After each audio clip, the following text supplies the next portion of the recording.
అమెరికాలో ఎందుకు భారత సంతతి నుంచి వచ్చిన విద్యార్థులు ఎక్కువగా రాణిస్తారో మీకు తెలుసా? మీరు అనుకుంటారు ఇక్కడ స్కూళ్ళు చాలా బాగుంటాయని. అది ఎంత మీ అపోహ. ఇక్కడ స్కూళ్ళు చాలా చెత్తగా ఉంటాయి. అయినా వాళ్ళు ఎందుకు రాణిస్తారంటే తల్లిదండ్రులు.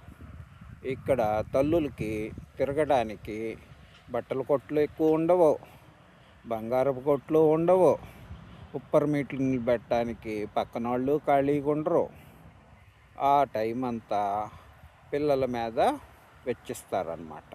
వెచ్చిచ్చి దగ్గరుండి చదివిస్తారు కాబట్టి వాళ్ళు బాగా చదువుకుంటారు. అంతేగాని వాళ్ళు పుట్టుకతోనో విద్యను బ్రహ్మాండంగా ఉందని కాదు. అంటే ఇక్కడ మగాళ్ళు ఏం పెద్ద పత్తిత్తులు కాదు. వీళ్ళు కూడా స్నేహితులని బజార్లంట బలాదూరు తిరుగుతారు. ఇక్కడ ఎవరన్నా రమ్మంటే నాకు టైం లేదు, బిజీ, వచ్చే వీకెండ్ చూద్దామంటారు.